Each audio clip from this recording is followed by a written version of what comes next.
médicos 2 veces. Da gibt es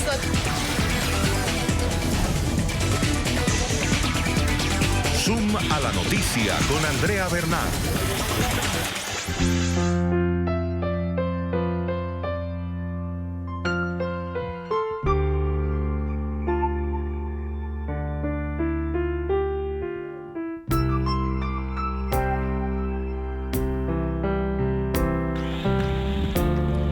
Ese era el Cristo Redentor vestido de médico, porque hoy en Zoom a la noticia vamos a poner nuestro lente en los médicos.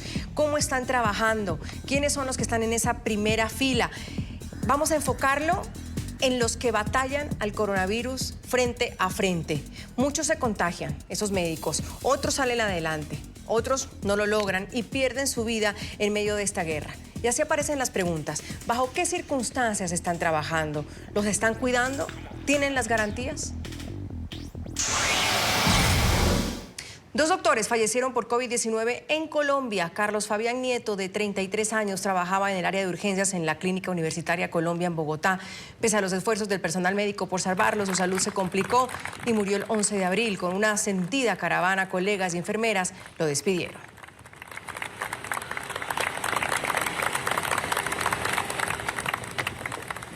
Horas después del fallecimiento de Nieto, el Ministerio de Salud dio a conocer también la muerte del doctor William Gutiérrez, de 59 años. Se desempeñaba como anestesista en varias clínicas. Falleció en la UCI del Hospital Militar en Bogotá. Desde las redes sociales, Gutiérrez lideraba una campaña para que los ciudadanos cumplieran la cuarentena obligatoria y se quedaran en casa. Tanto Nieto como Gutiérrez han sido calificados de héroes.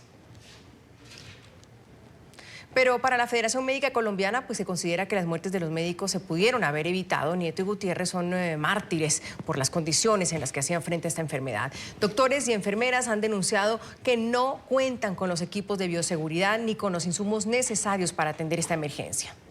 Presidente Duque, ayer la pandemia le arrebató la vida a 2 de nuestros colegas y nosotros juramos servir para defender la vida, pero jamás juramos para arrojarnos al suicidio. Y en este momento, la carencia de equipos de protección está transformando a los trabajadores del sector de la salud en mártires inútiles. Y si la curva de contagios sigue como va creciendo, lo más posible es que de hoy en 8, el próximo domingo, en Colombia haya más de 5.000 registros de casos positivos y más de 200 muertos. El personal sanitario también le envió una dura carta al gobierno de Iván Duque criticando el decreto 538, el cual, entre otras cosas, dispone que todo el talento humano debe estar listo para atender la emergencia de COVID-19. Los trabajadores de la salud aseguran que ante la falta de elementos de bioseguridad y de garantías laborales se está atentando contra su vida. Este es el artículo de la polémica. Contempla el llamado al talento humano en salud para que esté preparado y disponible a prestar sus servicios de atención de manera obligatoria. Ese artículo dice, nosotros decimos como médicos, no iremos a ninguna parte si no se nos garantiza, porque la bioseguridad en todos los aspectos.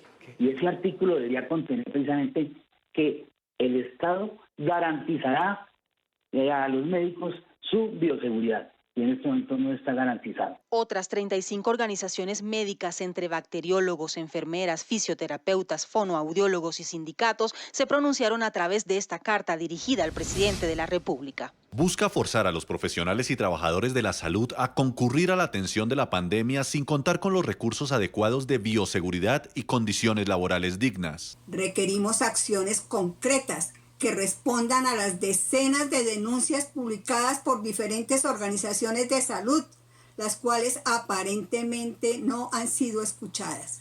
El personal sanitario considera el decreto inconsulto y autoritario y además que atenta contra sus vidas. Ninguna norma nos puede obligar a actos temerarios y acciones suicidas frente a una pandemia que ya ha dejado miles de pérdidas humanas en el mundo. En Noticias RCN, el ministro de Salud se refirió al artículo, dijo que el llamado solo se hará si la situación se agrava y que están trabajando en dotar al personal médico de la seguridad que necesita. Desde hace ya casi 3 semanas se tomaron las primeras medidas para la protección del talento humano. Entre otras se incluyó la integración de las administradoras de riesgo laboral en la dotación de equipos de protección personal para todos los trabajadores de la salud. El gobierno dijo que el decreto 538 será reglamentado y eso dará claridad sobre quiénes, en qué momento y en qué circunstancias deberán acudir. Esto es lo que pasa en Colombia y quiero darle la bienvenida a Sergio Izaza, presidente de la Federación Médica Colombiana. Doctor, gracias por estar con nosotros. Bienvenido. Muchas gracias por la invitación. Buenas tardes. Tengo entendido que ustedes tuvieron una reunión con el ministro de Salud luego pues de la fuerte carta y ahora vamos a hablar pues del decreto. ¿Qué conclusiones salen de esa reunión? Bueno, en esa reunión llegamos con una postura propositiva las organizaciones médicas de carácter nacional, entre ellas la Federación Médica Colombiana, el Colegio Médico Colombiano, la Asociación Colombiana de Sociedades Científicas y la Federación Colombiana de Sindicatos Médicos. Y con base en lo que ustedes ya conocen, pues, y el texto del decreto 538, les pusimos pues cuáles eran nuestros reparos. Y como ustedes ya han escuchado, pues el principal reparo es el que no se puede, mientras no haya una garantía de la bioseguridad para todos y cada uno de los miembros del personal sanitario que estamos enfrentando esta pandemia, pues no pueden obligarnos de esa forma. Después de una discusión importante, muy cordial, muy propositiva de parte y parte, la actitud del ministro fue de escucharnos y conjuntamente buscarle solución a las cosas. Acordamos que, puesto que el decreto ya está dictado, hay que reglamentar esa parte, y en esa parte se acordó precisamente que, anteponiendo a la cuestión del llamado, ¿sí?, entonces se plantea que el gobierno asume la responsabilidad y la obligación y la garantía de la provisión de los equipos de protección personal al personal sanitario, médico, enfermeras, bacteriólogas y todos los que tengan que ver con el tratamiento y manejo del COVID-19. De manera que eso quedó así, quedó planteado, y mañana va a haber ya una redacción, o se va a conocer la redacción final de esa reglamentación en ese aspecto.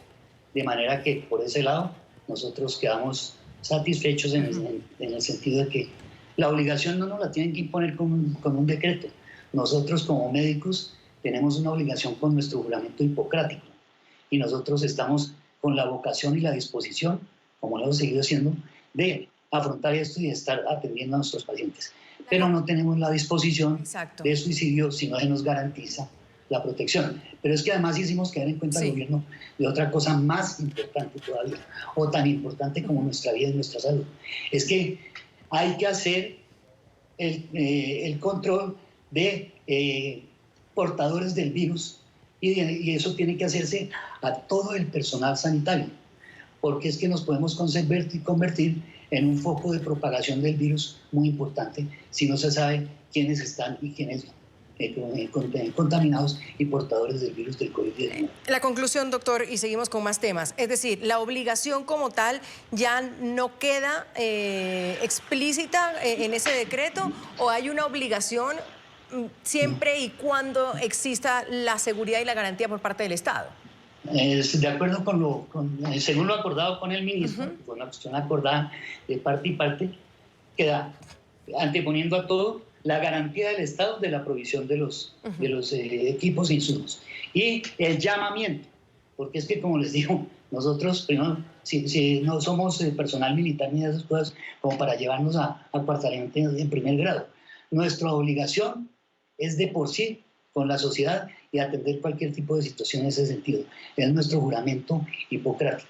Entonces, el llamamiento, y le dimos, estamos en la disposición. Ustedes desde el comienzo lo saben. Claro. Ya le hemos enviado carta al presidente diciéndole esto, pero por favor escúchenos. Entonces, esta reunión fue una reunión donde realmente escucharon esa propuesta, y en ese sentido hay compromiso de reglamentar cómo se planteó. Ahora, doctor, vamos quizás a lo básico. ¿Cuáles son las preocupaciones de ustedes? ¿Qué le están pidiendo al gobierno? ¿Qué les hace falta para combatir esta enfermedad? Claro, hay dos cosas. Uno, no se puede hablar de protección del personal sanitario si no se incluye dentro de la bioprotección la protección desde el punto de vista laboral. Es decir, lo que le dé a cada uno de nosotros y a nuestras familias seguridad desde la perspectiva económica.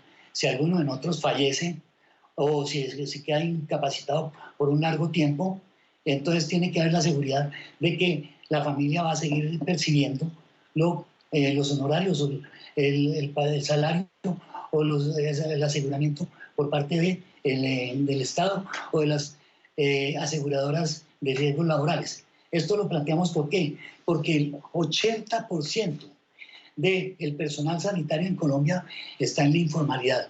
Es decir, solamente el 20% trabaja mediante el contrato laboral y esos no tienen problema. Pero el 80% que trabajamos por contratos de prestación de servicios, por tercerización, por trabajo de Estado, por órdenes de prestación de servicios, por intermediación de otras entidades, contratos sindicales, etcétera, no tenemos ninguna garantía. Y entonces ni garantía para que se nos den los insumos, ni la ropa de trabajo, ni mucho menos para que se dé un pago estable. Entonces le propusimos como parte de la solución que se planteara la contratación de todo el personal que va a laborar en este problema, en esta contingencia, que se contratara directamente durante un tiempo determinado, el tiempo que dure la pandemia, en donde se garantice todas las prestaciones sociales. Contratos directos. Contrato laboral directo. Con eso se ahorran el problema de que las ARL no responden, de que se pasan la pelota de uno a otro, y entonces queda resuelta esa situación. Ahora, la doctor, estabilidad laboral y el aseguramiento. Ahora, doctor, esto ha causado muchas bajas a nivel mundial de médicos. En varios países hablan de cientos de médicos, de miles de médicos contagiados. ¿Usted sabe una cifra en Colombia de médicos, de doctores que estén contagiados por el coronavirus? No, no la tenemos, y esta fue otra de las cosas que le planteamos al señor ministro esta mañana. Ministro, usted no sabe cuántos son, nosotros no lo sabemos tampoco. Tienen que hacer desde ya, y esa fue la tercera petición, y ahí hubo ese compromiso de hacerlo, de que a todo el personal sanitario del país tiene que hacerle el test, la prueba, para saber en qué estamos, cuál es el riesgo de contaminación de otras personas y cómo escalonar las responsabilidades en los sitios de trabajo de acuerdo con la gravedad de las personas, con el personal disponible, y para precisamente prevenir de la mejor forma posible las muertes. Llega una conclusión importantísima que usted nos da, que se les va a hacer a todo el personal sanitario las pruebas del COVID-19. ¿A partir de cuándo, doctor? Pues el ministro dijo que sería lo más pronto posible, apenas estén disponibles las pruebas para su ejecución.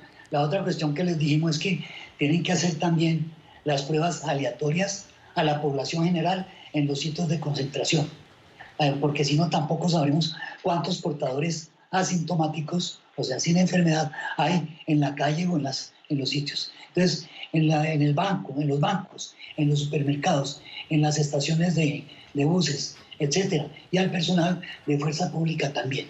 ¿Les han hecho pruebas? Claro, de acuerdo. No. Tomar el ejemplo de quienes han pasado por este camino. ¿Les han hecho pruebas, doctores? ¿A usted le han hecho una prueba de COVID-19, doctor? No, a mí todavía no me han hecho ninguna prueba de COVID-19. Lo que pasa es que el ministro dice que están por llegar las pruebas y faltan los elementos de los equipos. Hay el compromiso, hay la palabra empeñada en estos acuerdos de que eso ocurrirá. Y por otro lado, ya a nivel de Bogotá, la alcaldesa dijo que le van a llegar 100.000 pruebas y la Universidad de los Andes dijo que donaba otras 100.000 pruebas. De manera que estamos a la espera. Pero ya vamos tarde, ¿no? Y el tiempo apremia. Usted lo dice perfectamente, vamos tarde, y usted decía al inicio, uno no puede ir a un suicidio, uno no puede ir a una guerra sin las herramientas para pelear esta batalla. ¿Qué ha sido lo más difícil, doctor, de usted, de sus casos, de ver a sus colegas darle la cara al coronavirus? ¿Qué ha sido lo más complejo? No, pues no sé, a ver, eso es, la sensación es rabia, la sensación es mucho dolor, mucha incertidumbre, miedo, sobre todo que hay una cosa, ya la Federación Médica Colombiana desde tal vez el 8 o el 11 de marzo, antes de que hubiera empezado toda esta cuestión, advertimos sobre el problema de bioseguridad en una carta que enviamos al gobierno nacional, sobre el manejo de la ropa hospitalaria, sobre la ropa hospitalaria del personal de salud. Nada.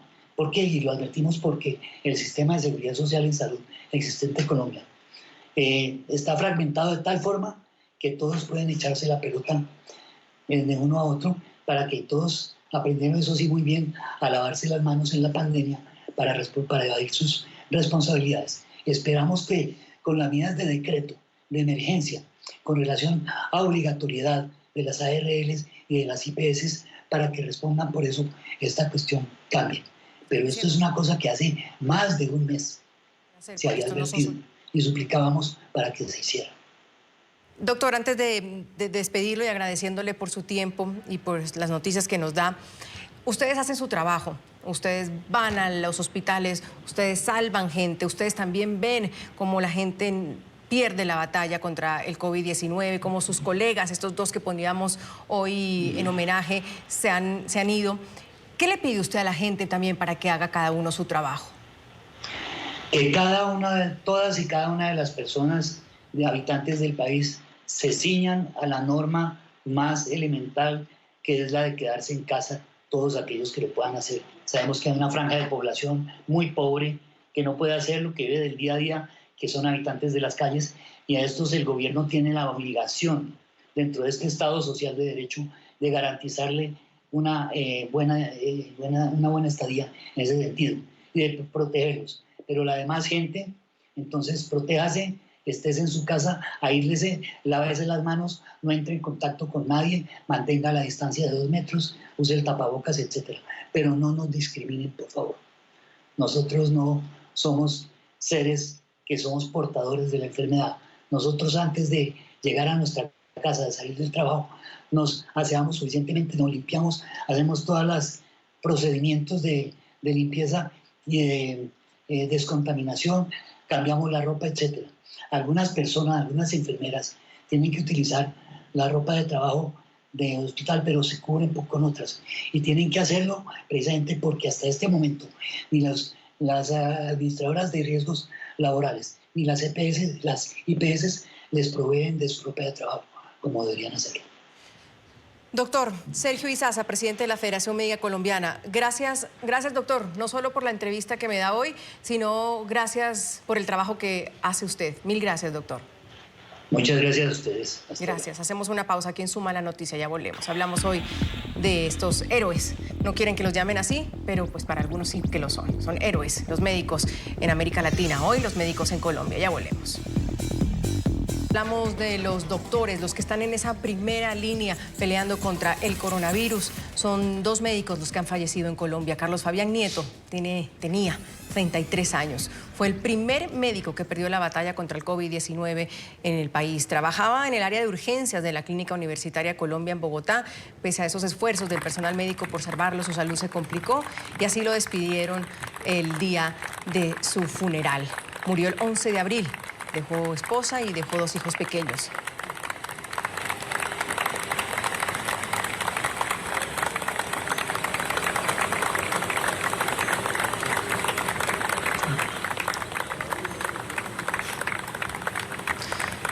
Juan Camilo Chávez me acompaña hoy. Él es diputado por el departamento del Meta en Colombia y amigo de el doctor Carlos Nieto, médico colombiano que perdió la batalla contra el COVID-19. Juan Camilo, gracias por estar con nosotros, muy amable.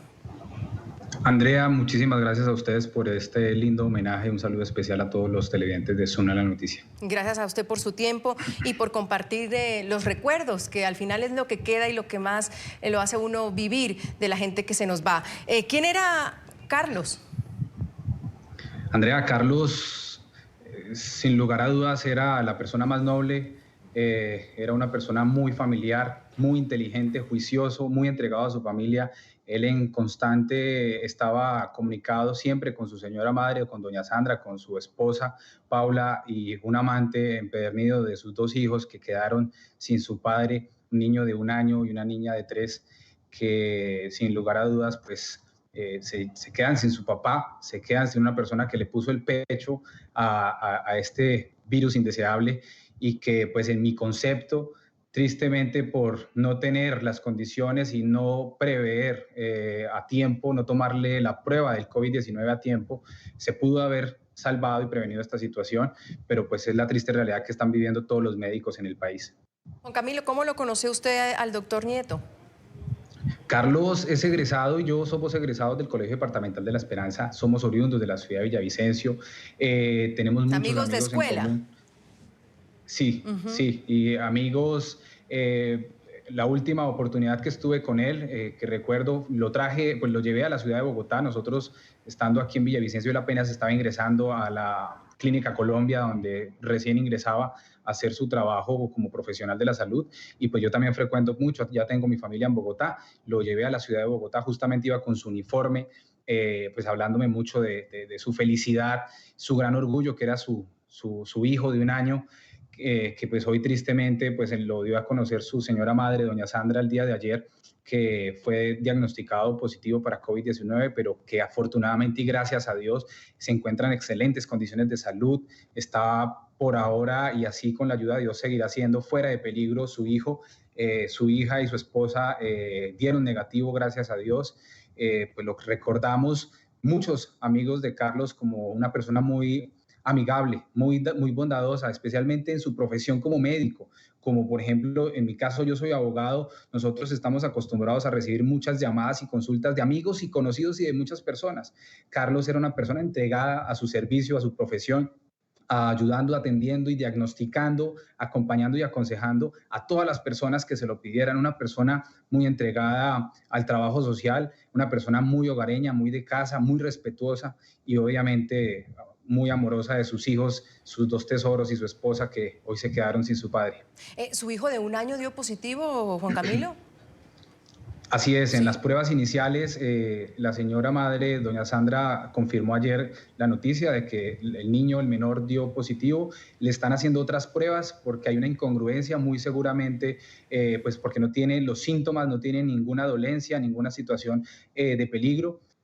Pero hasta hoy, gracias a Dios, ha estado en las mejores condiciones y están fuera de peligro. ¿Usted hablaba seguido con Carlos, con su amigo? ¿Le contaba cómo estaba la situación en la clínica cuando empezó todo eso en el hospital? Sus últimos momentos, él estuvo, pues, obviamente con su señora esposa, pues era su núcleo familiar con el que él vivía y sus 2 hijos, pero sobre todo con doña Sandra, quien era su madre. Me cuenta ella en comunicación constante que he tenido con ella. De hecho, esta mañana y anoche duramos hablando, contándome también detalles, porque él en todo momento estaba en constante contacto con ella. La llamaba 24/7, siempre estuvo muy en contacto con su señora madre. Y pues en su último proceso, él le comentaba que efectivamente sus dolores de cabeza que estaba padeciendo, que efectivamente los síntomas que estaba padeciendo le hicieron un tac en la cabeza por el dolor que estaba él insistente en su cuerpo. Pero finalmente la prueba de COVID, que en mi concepto, si se lo hubieran hecho a tiempo, las medidas en la unidad de cuidados intensivos hubieran sido más eficaces y hubieran salvado la vida. Tristemente, esta muestra o esta prueba de COVID-19 se la tomaron ya muy tarde, ya cuando estaba él prácticamente en cuidados intensivos, y donde los medicamentos que se utilizan para combatir que se inflaman los pulmones de flema, para combatir estos síntomas, pues ya era, por lo visto, estaba muy avanzado, y fue eso lo que en últimas volvió crónica su situación, y fue donde empezó a luchar en estos últimos 10 días que él luchó contra este virus estando en cuidados intensivos, y finalmente, tristemente, termina con la muerte de Carlos Nieto. Hablamos con Juan Camilo Chávez. Él es un diputado por el departamento del Meta en Colombia y es amigo del doctor Carlos Nieto, el médico colombiano de 33 años que perdió la batalla contra el COVID-19. Juan Camilo, Carlos era un hombre joven, 33 años. Por supuesto, 33 años, recién salido del horno prácticamente de la universidad para desarrollar esta profesión que tanto amaba, que era la de ser profesional de la salud. Recién salió muy joven, y pues la idea de muchos que teníamos, yo también tengo 33 años, de que este virus estaba afectando y era más agresivo con las personas de más edad, los adultos mayores, las personas con bajas defensas y los menores. Pues este caso de Carlos nos dejó conmocionados a todo el país y al mundo completo. Pues es el primer médico en el país que muere, pero con tan corta edad. Esto nos deja alarmados a todos. Sin duda. Le preguntaba si tenía alguna enfermedad preexistente el doctor Nieto. ¿Qué han dicho los médicos? Ajá. No, hoy entregaron, de hecho, en comunicación con su padre, con el don Carlos Nieto, lleva su mismo nombre, entregan justamente el dictamen del hospital, de la Clínica Colombia, donde él ingresa por COVID-19, y el acta de defunción es justamente declarado muerte por COVID-19 como enfermedad laboral pues que gracias a Dios esto, en virtud del último decreto emitido por el Gobierno Nacional, el 538, le garantiza a su esposa y a sus 2 hijos, esperemos que así sea por la ARL y así lo asuma, su pensión y la protección para su familia. Finalizo con esto porque usted pues lo describe como muy entrador, muy jovial. Las fotos que hemos visto de Carlos, del doctor Nieto, siempre sonreído. ¿Qué decía frente a esto? ¿Qué decía frente a lo que se veía venir para los doctores que hoy por hoy pues están pidiendo mayores seguridades, temas de contratos laborales que los protejan? ¿Qué decía Carlos frente incluso a la situación que se estaba viviendo de esta pandemia?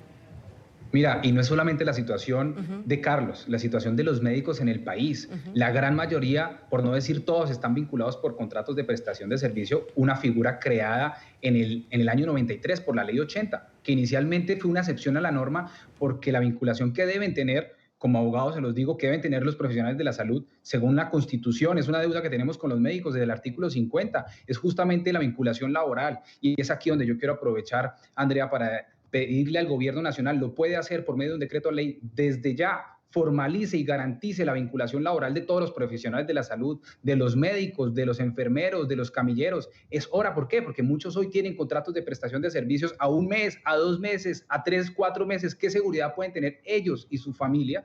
Estar ellos con la zozobra, con la incertidumbre que se les va a acabar el contrato y no se los han renovado todavía. Y fíjense, en Medellín hay médicos que llevan desde enero y no les han pagado.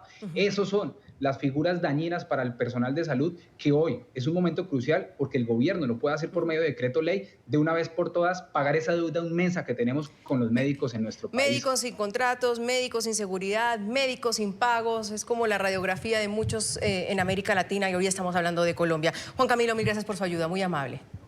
A ustedes, Andrea. Gracias por recordar al doctor Carlos Nieto de esa manera, muy gentil. Hablamos con otro médico, Camilo Prieto nos acompaña, médico cirujano, también lucha contra el COVID-19 desde el consultorio y desde las redes. Doctor Prieto, gracias por estar con nosotros. Andrea, un placer saludarlos a ti y a toda la audiencia en América Latina. Gracias por su paciencia, sé que tiene sin duda cosas más importantes que hacer, pero le agradezco por esta apertura para que los médicos, los periodistas, la sociedad civil los escuchen y les digan qué hay que hacer desde nuestras trincheras. Ustedes hacen su trabajo, ¿qué le pide usted a la gente? Bueno, yo lo primero que quiero decirles es que hay un espacio para la esperanza, sin duda.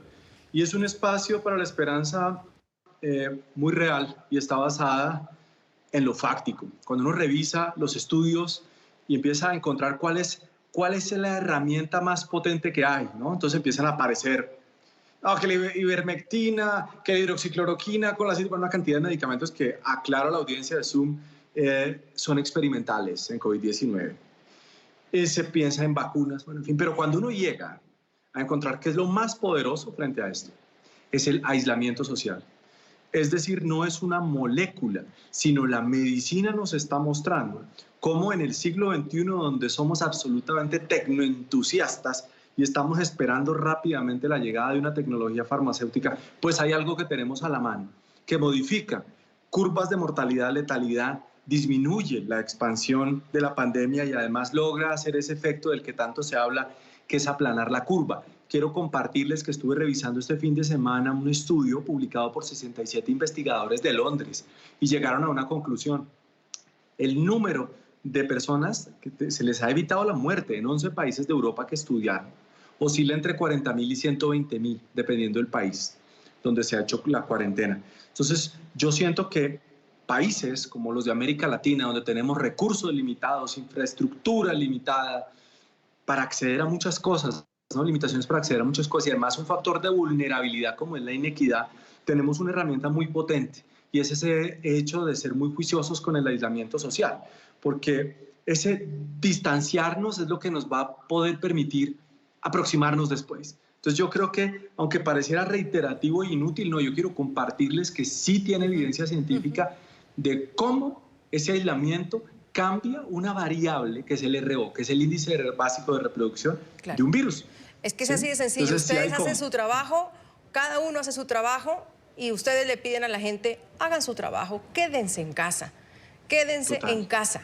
Doctor. Así es. ¿Usted ya está atendiendo pacientes con COVID-19? Sí, hemos tenido, mira, nosotros te cuento cómo estamos operando en este momento. Nosotros tenemos 2 tipos de consulta. Uno que es consulta de trauma, mi especialidad, yo soy cirujano reconstructivo, entonces atendemos consultas de trauma facial, por ejemplo, que tienen en este momento dificultad para acceder a los servicios de salud convencionales y algunas urgencias relacionadas con la especialidad. Por ejemplo, pacientes de quemaduras, ese tipo de cosas. Pero, paralelo a esto, estamos haciendo con un grupo de voluntarios, esto lo quiero aclarar porque no hemos esperado a que el gobierno organice, sino nosotros decidimos organizarnos, y no solo somos nosotros en varios grupos en Colombia. Estamos haciendo telemedicina y estamos haciendo llamadas programadas con los pacientes para hacer orientación telefónica y estamos sacándole provecho a ese decreto. Ese decreto tiene cosas espantosas del que estaba hablando, lo que estaban hablando ahorita en las 2 entrevistas anteriores, pero tiene algo rescatable y es que le da un mayor espacio a la telemedicina. Entonces nosotros nos hemos aprovechado, nosotros veníamos ya haciendo telemedicina, pero ahorita tenemos más instrumentos para poder enriquecer esa telemedicina. Entonces, el volumen de atención que tenemos oscila entre 280 a 310 pacientes al día con el grupo que tenemos de médicos y de más o menos podemos, depende de la semana en la que te hable, por ejemplo, esta semana que acaba de pasar atendimos 3 pacientes COVID positivos. ¿Cómo sabemos? Porque les hicimos seguimiento y a las 2 semanas ya les habían confirmado el diagnóstico, uno de ellos de Popayán, 2 de ellos en la ciudad de Bogotá. ¿Y todos también en casa, hemos tenido doctor? la oportunidad de atender gente, sí, afortunadamente sí. Hemos tenido la oportunidad de atender también gente de Chile, de Argentina, pues que nos escriben por WhatsApp, y algo que uno también entiende con la pandemia y que tiene claro en la profesión es que esto no tiene fronteras. Entonces no es que si de pronto alguien nos escribe a Argentina y decimos, no, mira, ve y buscas tu sistema de salud. No, pues, hombre, si las redes sociales nos permiten conectarnos, aquí es donde todos podamos contribuir a poner nuestro granito de arena, pues creo que hemos encontrado también esa opción, ¿no? De ver la empatía, o sea, es una mezcla hermosa de empatía con ciencia. Esa es la fórmula ganadora, esa es la mejor estrategia para poder lograrle disminuir, porque yo no digo que eliminar, algo que tenemos que ser conscientes en Latinoamérica es que esto aquí apenas está empezando. De acuerdo. O sea, nosotros estamos viendo, cuando miramos Asia, Europa, Estados Unidos, es como si estuviéramos viendo, bueno, Estados Unidos es un caso desafortunadamente muy excepcional, pero cuando vemos... Sí, pero cuando hablemos de Europa y hablemos de Asia, estamos viendo como el futuro que ojalá no se exprese de esa manera. Entonces tenemos que estar preparados, estar listos y preparados no para que cuando se le empiecen a levantar paulatinamente las cuarentenas y entremos en fase 2 en los diferentes países de América Latina, cuando en San Pablo entren en fase 2 o en Ciudad de México empiecen a cambiar las políticas, no quiere decir que la gente sale a la calle a correr, sino hay que entender que esto no es volver a la normalidad el otro día y que los picos en América Latina se van a empezar a presentar más tarde, muy seguramente mayo, muy seguramente junio, ¿sí? O sea, eso no es ya. La crisis va a ir un poco más adelante. Claro, usted dice, doctor, una cosa, prepararnos, pero lo dijo al inicio también, con sistemas de salud precarios, con corrupción rampante por décadas, además, con capitales en nuestros países que pueden estar un poco mejor, pero cuando miramos a nuestro alrededor, a localidades lejanas, a departamentos abandonados, a provincias en otros lugares, siempre donde el Estado no ha llegado, uno dice, bueno, y entonces ahí... ¿Cómo se prepara uno? ¿En qué condiciones trabaja o puede trabajar un médico ahí, doctor? Sí, no, mira, Andrea, hay unos lugares, te voy a hablar de una isla del Caribe, San Andrés. San Andrés tiene, según el DANE, los isleños dicen que son más, pero el DANE dice que son alrededor de 49.000 habitantes. Tienen 9 camas de UCI, 9. Y adicionalmente ya hay casos positivos de COVID. Entonces, y está en cuarentena. Entonces, ¿cuándo van a salir y van a entrar vuelos allá? Interrogante. Por eso allá la gente tiene que cuidarse, yo creo que más que en cualquier otro lado del planeta, es en este momento vivir allá. Ahora, vamos, Chocó. Chocó es un departamento que se ha caracterizado, región pacífica de Colombia, por servicios precarios de salud, por pobreza, por inequidad. Ya tienen su primer caso COVID positivo, que particularmente es una enfermera, y lamentablemente la comunidad la iba a coger a piedra. ¿Sí? Entonces tuvieron que acompañar a la policía, a protegerla, porque eso es lo que se vive, eso es lo que experimentamos en los países de la región. Al norte de América del Sur, la península de La Guajira, ya hay casos positivos, pero no tienen equipos de protección, como tampoco hay en el Chocó, como pasa en muchas regiones de Ecuador, como está pasando en Perú. Hemos estado también hablando con algunos colegas de Brasil que nos dicen, mire, no tenemos la manera de acceder en este momento a equipos médicos.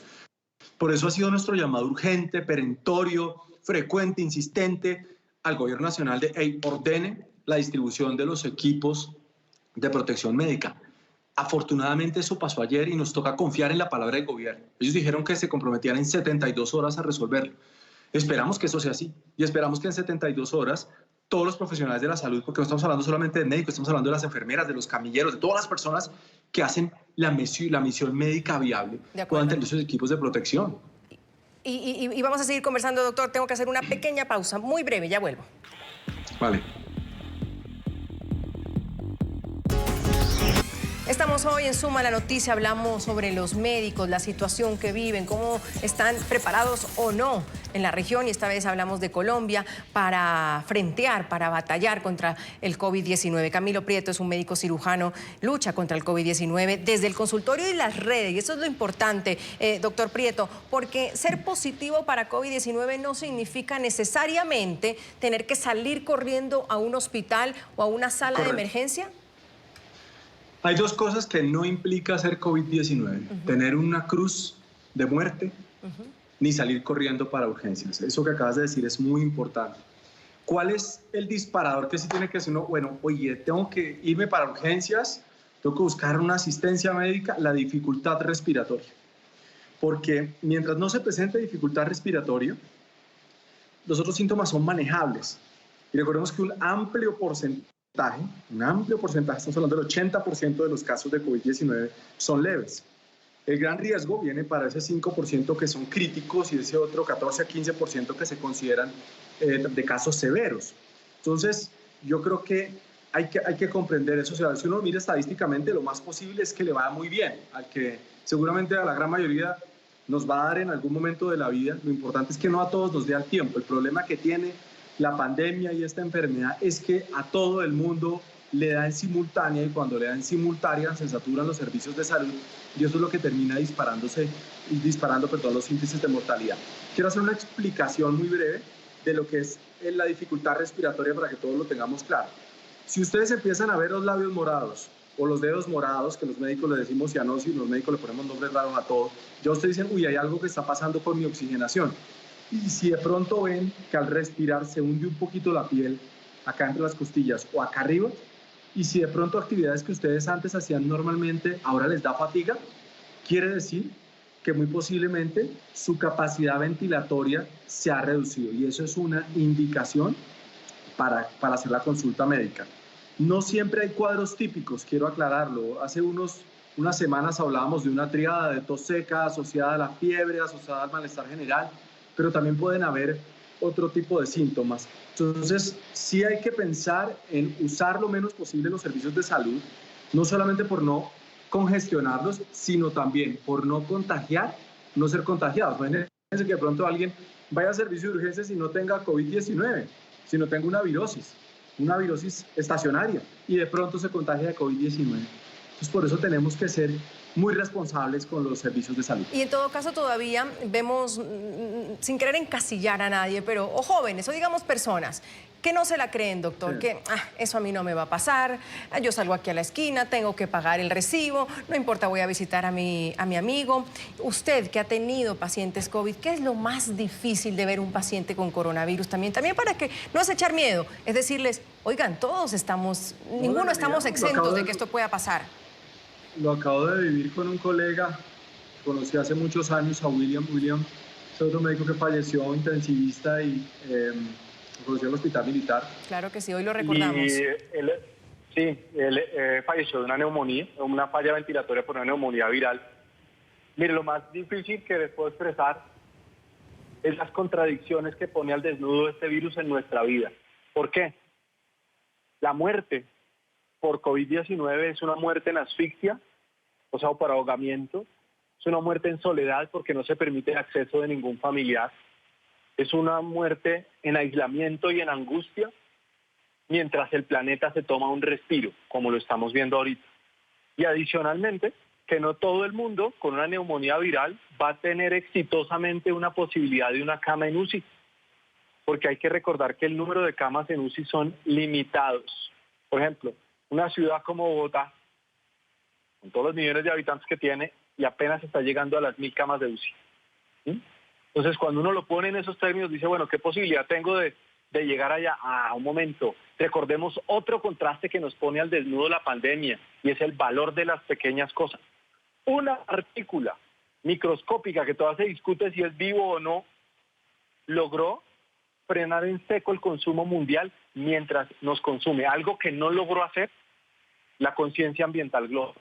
De tal manera que el llamado sí es a que respetemos lo que no vemos, respetemos el poder de otras criaturas sobre nosotros y debemos comprender la vulnerabilidad que tenemos como seres humanos, porque siempre hemos estado acostumbrados a ver la muerte como lejana, tal vez por las facilidades tecnológicas que tenemos en este siglo, pero ahora no, ahora es un momento en el que vale la pena pensar la muerte y entender que si te quieres alejar de la muerte, tienes que tener no solo respeto por esas criaturas virales, sino también respeto por los otros seres humanos. Y eso implica aislarse socialmente. Y lo frágiles que somos. Doctor, gracias. Lo mismo que le dije al otro doctor, no solo gracias por la entrevista, sino por su trabajo. Muchas gracias.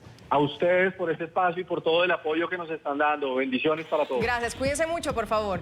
Hacemos una última pausa. Ya volvemos. Soy Andrea Bernal. Hasta aquí Zoom a la Noticia. Los espero mañana con otro programa. Gracias por su compañía.